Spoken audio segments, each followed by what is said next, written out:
Selamat pagi anak-anakku sekalian. Kita mulai pembelajaran materi pertama, yaitu sel. Sel adalah unit terkecil dari kehidupan yang menyusun tubuh makhluk hidup. Sejarah penemuan sel. Penemunya yang pertama, Robert Hooke, pertama kali menemukan sebuah sel mati pada sayatan sebuah gabus. Hasilnya berbentuk ruang-ruang kecil mirip sarang lebah. Tahun 1665.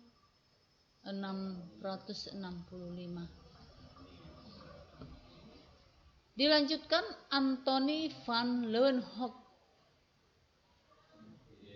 mengamati rendaman air jerami pada sebuah mikroskop. Ada organisme yang bergerak-gerak dalam air yang disebutnya bakteri. Anthony van Leeuwenhoek adalah sebagai orang pertama yang menemukan sel hidup. Schleiden mengamati sel tumbuhan, dan Schwann pun mengamati pada sel hewan.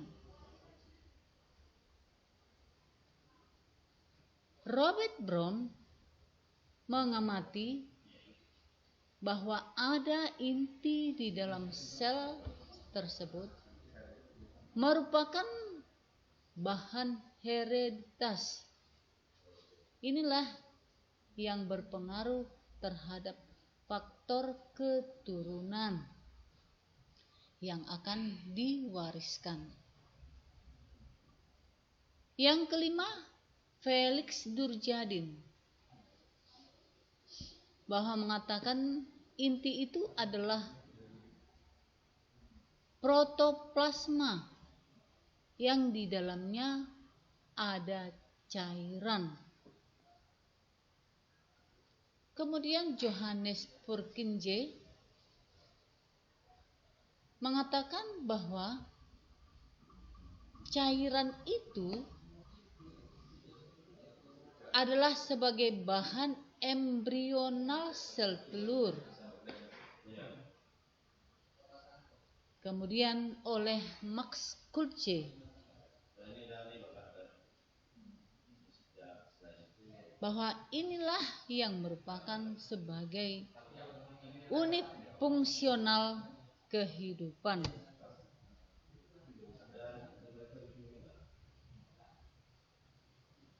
Komponen kimiawi penyusun sel. Saya ulangi. Komponen kimiawi penyusun sel. Setiap sel tersusun atas bahan-bahan. 1. Bahan organik berupa karbohidrat, protein, lemak, atau lipid. Kedua, bahan anorganik, yaitu air, O2 atau oksigen, CO2 atau karbon dioksida, unsur nitrogen, amonia, dan garam-garam mineral. Jenis-jenis selnya. Berdasarkan ada tidaknya selaput inti sel, ada 2. 1. Prokaryotik, artinya belum memiliki selaput inti. Misalnya Archaebakteri dan Eubakteri. Pada umumnya sel ini adalah uniseluler atau bersel tunggal. Kedua, eukariotik sudah memiliki selaput inti. Misalnya pada sel tumbuhan dan sel hewan. Umumnya sel ini adalah multiseluler atau banyak inti. Nah, sebagai tugas bagi kamu, gambarkan sel yang prokariotik dan berikan keterangannya.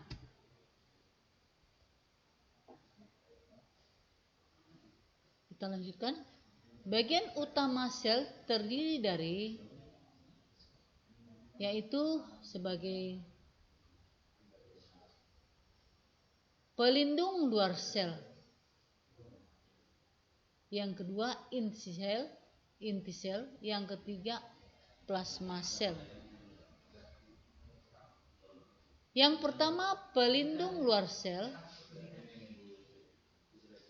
Terdapat perbedaan yang mencolok antara sel hewan dan sel tumbuhan pada pelindung luarnya. Pada sel tumbuhan, pelindung terluarnya berupa dinding sel yang mengandung lignin dengan membran sel di sebelah dalam. Adapun sel hewan hanya dilindungi oleh membran sel sehingga bersifat lunak dan bentuknya tidak tetap. Dinding sel tersusun dari selulosa, pektin, lignin atau zat kayu. Inilah yang membuat sel tumbuhan lebih kaku dan lebih tebal dibanding sel hewan. Yang B, membran sel tersusun atas lipoprotein, merupakan gabungan lemak dan protein, bersifat selektif permeabel, artinya dapat dilalui oleh air dan zat tertentu yang terlarut di dalamnya. Kedua, inti sel atau nukleus.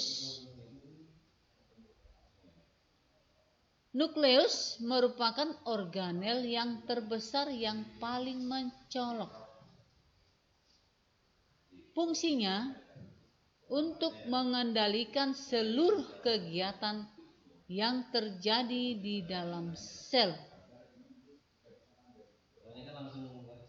Organel ini terdiri atas karioteka atau membran inti, kromatin, anak inti atau nukleolus, dan nukleoplasma.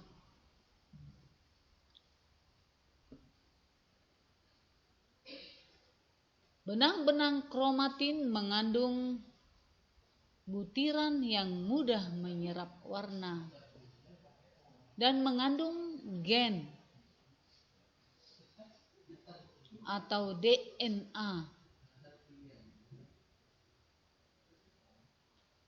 Nukleus berisi RNA dan DNA.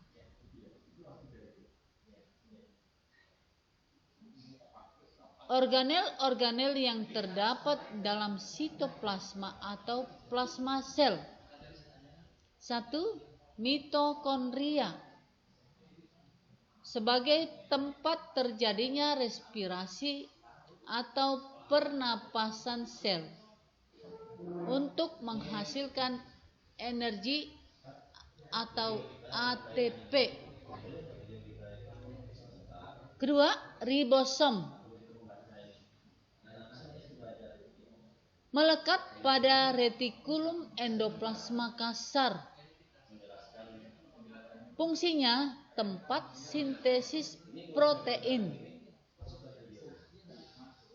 Ketiga, retikulum endoplasma kasar dan retikulum endoplasma halus juga berperan dalam sintesis dan transport bagi bermacam-macam substansi kimia. Keempat, kompleks Golgi atau aparatus Golgi. Pada tumbuhan disebut diktiosom. Fungsinya sebagai sekret protein, glikoprotein, karbohidrat, lemak, dan membentuk lisosom. Yang kelima, badan mikro. Di dalamnya terdapat glioksisom yang terdapat pada tumbuhan. Prosesnya metabolisme lemak. Peroksisom mengandung enzim katalase. Keenam, lisosom yang berperan aktif dalam fungsi imunitas. Ketujuh, vakuola, organel yang berisi cairan. Pada sel hewan umumnya tidak memiliki, ada tetapi kecil. Kedelapan, sistoskeleton adalah rangka sel yang terdapat pada sitosol.